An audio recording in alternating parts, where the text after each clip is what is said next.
Sejam bem-vindos ao programa Willa com Saúde, um programa novo que traz vários temas sobre medicina e desta vez vamos falar sobre meningite na voz do nosso caro amigo Dr. Airo Mendonça, ele que é interno de especialidade de medicina interna, um tema muito interessante aqui no nosso meio, portanto estejam atentos. Eu que vos falo sou Júlio Tumbi.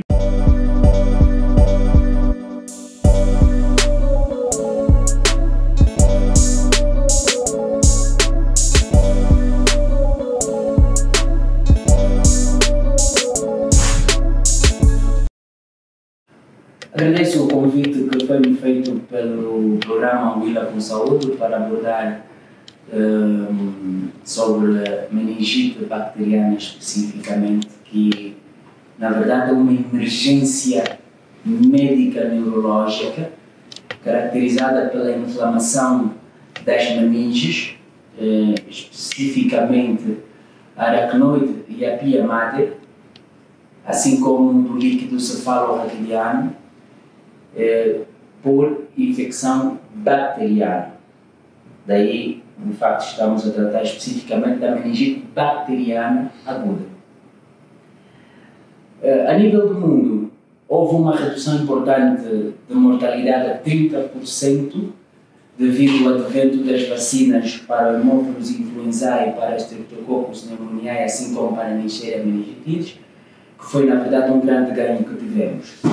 E, do ponto de vista de causas, as principais causas de meningites, causas bacterianas de meningite, em ordem de frequência, variam em função da idade e de outros fatores.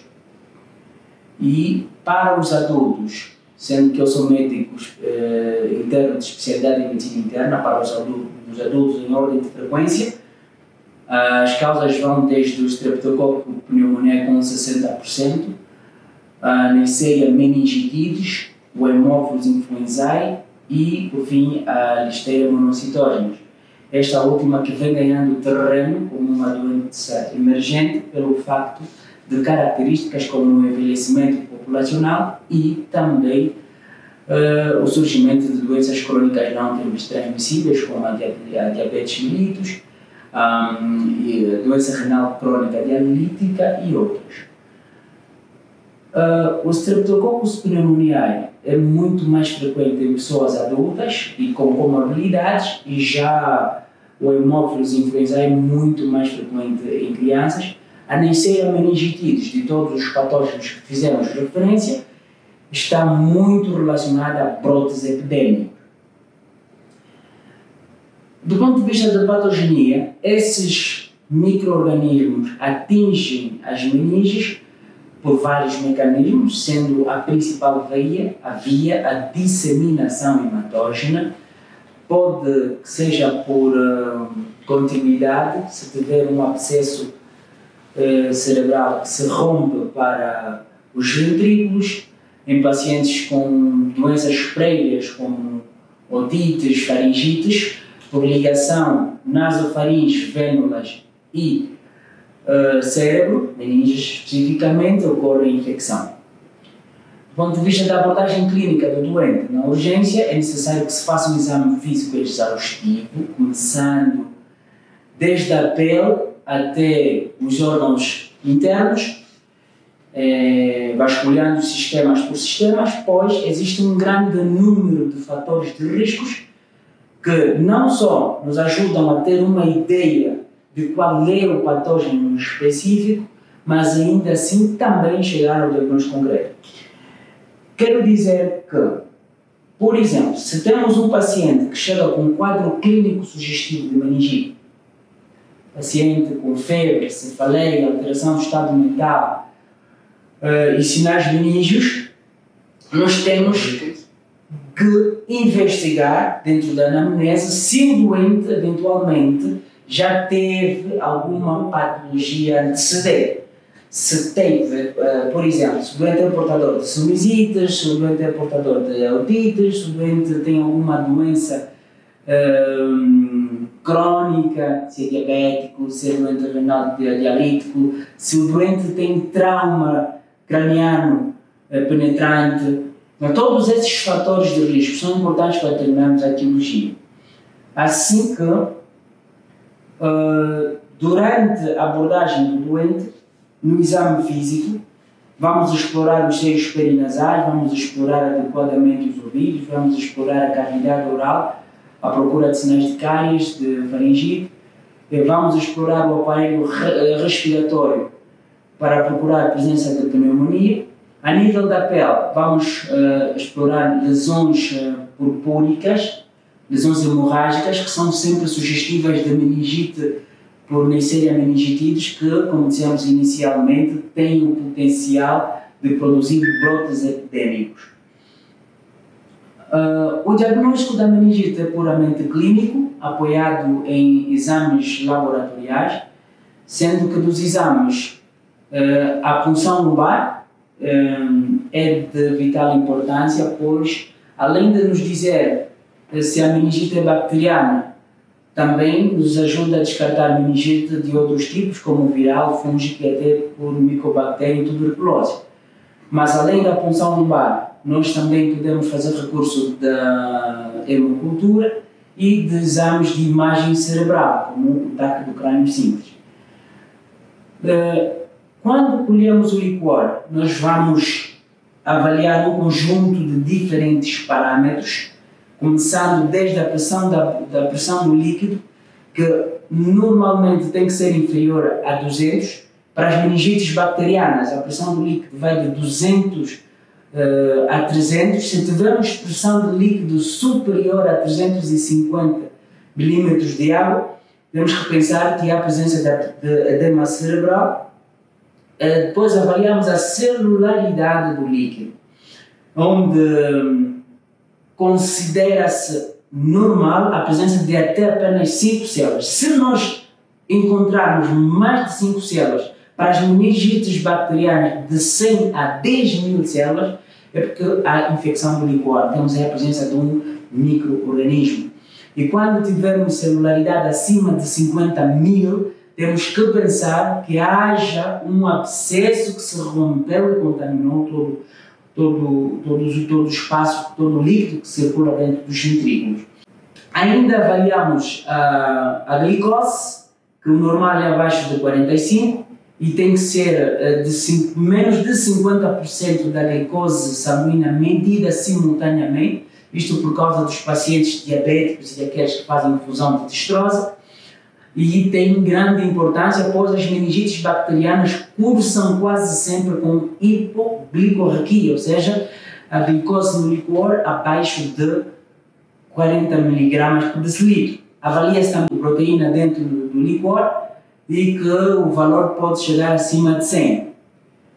Ainda faz a tinção de grã. A tinção de grã ajuda-nos de início, ainda em contexto de urgência, a definir qual patógeno está presente, se é gram positivo ou se é gram negativo.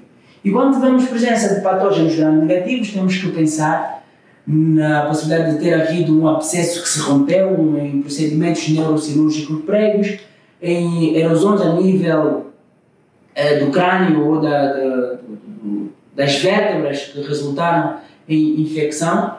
E também temos que pensar na possibilidade de haver a nível anorretal, por neoplasia a esse nível, ou cirurgias prévias de tumores a esse nível de infecção por bacilos gram-negativos, como a Klebsiella, o Proteus, Escherichia coli, e também os germes anaeróbios.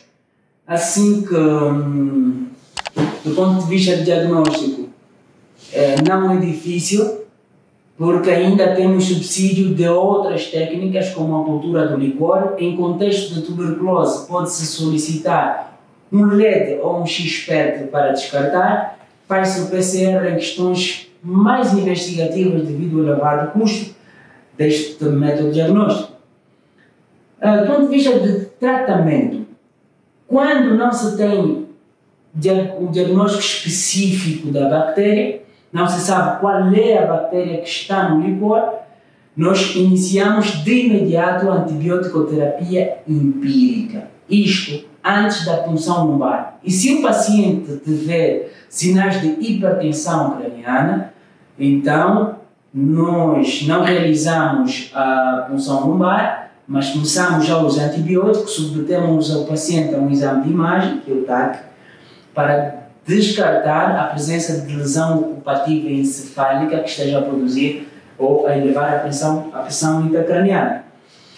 Então, importante aí é começar imediatamente a antibiótico-terapia, pois está comprovado que isto reduz de que maneira a mortalidade dos pacientes cometidos por meningite. A antibiótico-terapia empírica é baseada em vancomicina mais cefalosporina terceira geração e considerar também a presença de imunossupressão e idade avançada, os extremos de idade, pois os pacientes com extremos de idade, idades acima de 60 anos, neonatos e pacientes com comorbilidades, doenças imunossupressoras ou que fazem tratamento imunossupressor, eles são frequentemente acometidos por Listeria monocytogenes.